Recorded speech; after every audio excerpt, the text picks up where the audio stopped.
Bonjour, aujourd'hui on va parler de régime. Alors le régime, vous êtes beaucoup à avoir essayé, vous avez forcément quelqu'un dans votre entourage qui a essayé un régime.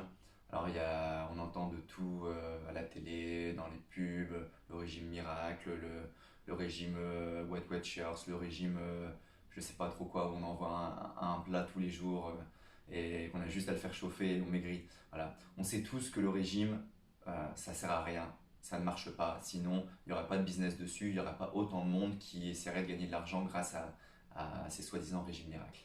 En France, chez les hommes, il y a 41% des hommes qui sont classés en surpoids. C'est calculé en fonction de l'IMC, mais tout ça pour dire qu'il y a énormément de monde qui est en surpoids. Donc les régimes ne marchent pas. Pourquoi? Pourquoi les régimes ne marchent pas et pourquoi les gens sont en surpoids et pourquoi les gens n'arrivent pas à se sortir de ce cercle vicieux et font du yo-yo en maigrissant, regrossissant, maigrissant, regrossissant.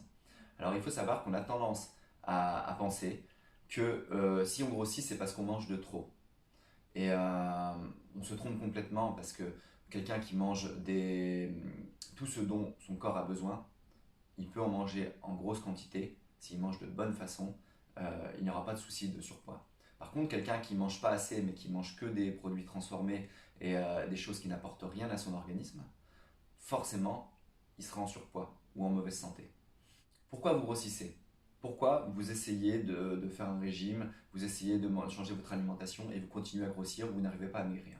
Eh bien, pour la grande majorité d'entre vous, c'est parce que vous n'espacez pas suffisamment vos repas.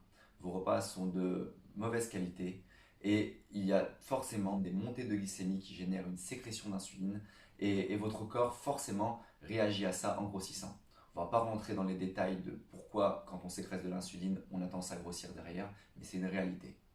Donc, à chaque fois que vous mangez et qu'il y a une sécrétion d'insuline, généralement quand on prend des produits sucrés, et c'est largement amplifié par tout ce qui est transformé, votre corps va sécréter de l'insuline pour descendre la glycémie tout doucement. Et qu'une fois que la glycémie sera descendue à un niveau de base, il va utiliser ses propres réserves, il va utiliser ses propres stocks pour fonctionner.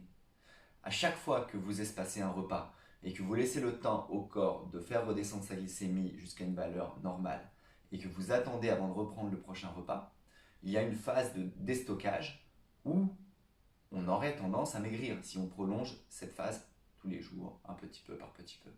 Donc déjà, la première piste, ça serait de ne pas trop parler de quantité, mais de parler de qualité et de moment où on doit manger. Donc là, on ne parle plus du tout de régime là. Une fois qu'on aura habitué son corps à taper dans les stocks, une fois qu'on aura habitué son corps à avoir des repas espacés et à observer des périodes de jeûne entre chaque repas, une fois que notre corps sera capable de faire ça, forcément, vous allez perdre du poids, vous allez être en meilleure santé. Il va falloir que vous preniez conscience un petit peu de comment fonctionne votre corps et que vous alliez de l'avant. Il ne faut pas bêtement suivre les régimes qui ne fonctionnent pas, sinon il ne sera pas présent, sinon il n'y aurait pas un business autour de ça. C'est bien réel. Mais par contre, prendre conscience de comment fonctionne son corps, de ce dont il a besoin et lui donner en connaissance de cause, c'est vraiment la ligne directive que je vous invite à attendre les prochains jours et les prochaines semaines. Merci.